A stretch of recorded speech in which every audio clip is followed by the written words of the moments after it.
ಬೆಳಗಾವಿ ಜಿಲ್ಲೆ ಹುಕ್ಕೇರಿ ತಾಲೂಕಿನ ಹಿಡಕಲ್ ಜಲಾಶಯ ಇದು. ಹಿಡಕಲ್ ಜಲಾಶಯಕ್ಕೆ 21,000 ಕ್ಯೂಸೆಕ್ನಷ್ಟು ಒಳಹರಿವು ಈಗ ಸದ್ಯಕ್ಕೆ ಕಾಣಿಸ್ತಾ ಇದೆ. 2 ಜಿಲ್ಲೆಗಳಿಗೆ ಕುಡಿಯುವ ನೀರು, ಕೃಷಿಗೆ ಆಧಾರವಾಗಿರುವಂತಹ ಡ್ಯಾಮ್ ಇದು.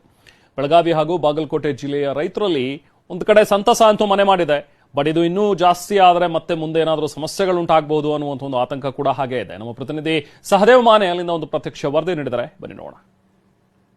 ಮಹಾರಾಷ್ಟ್ರದ ಪಶ್ಚಿಮ ಘಟ್ಟ ಭಾಗದಲ್ಲಿ ಅತಿ ಹೆಚ್ಚು ಮಳೆ ಆಗ್ತಾ ಇರುವಂತಹ ಕಾರಣಕ್ಕಾಗಿ ಸದ್ಯ ಈಗ ಘಟಪ್ರಭಾ ನದಿ ಅಪಾಯದ ಮಟ್ಟ ಮೀರಿ ಹರಿತಾ ಇರುವಂತದ್ದು. ಅದರ ಜೊತೆಗೆ ಘಟಪ್ರಭಾ ನದಿಗೆ ಅಡ್ಡಲಾಗಿ ಕಟ್ಟಿರುವಂತಹ ಒಂದು ಹಿಡಕಲ್ ಜಲಾಶಯಕ್ಕೂ ಕೂಡ ಸಾಕಷ್ಟು ಪ್ರಮಾಣದಲ್ಲಿ ಈಗ ನೀರು ಬಂದಿರುವಂತದ್ದು. ನಾನೀಗ ಹಿಡಕಲ್ ಜಲಾಶಯದ ಮೇಲ್ಭಾಗದಲ್ಲಿ ಇದ್ದೇನೆ. ಸದ್ಯ ಈಗ ಹಿಡಕಲ್ ಜಲಾಶಯಕ್ಕೆ ಒಟ್ಟು 21,000 ಕ್ಯೂಸೆಕ್ ನೀರು ಒಳ ಹರಿವಿರುವಂತದ್ದು, 118 ಕ್ಯೂಸೆಕ್ ನೀರು ಹೊರ ಹರಿವಿರುವಂತದ್ದು.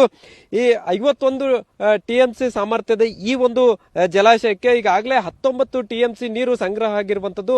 ಕಳೆದ ಒಂದೇ ವಾರದಲ್ಲಿ ಸುಮಾರು 5 TMC ನೀರು ಇಲ್ಲಿ ಜಮಾವಣೆ ಆಗಿರುವಂತದ್ದನ್ನು ಕೂಡ ಗಮನಿಸಬಹುದಾಗಿದೆ. ಹಿಡಕಲ್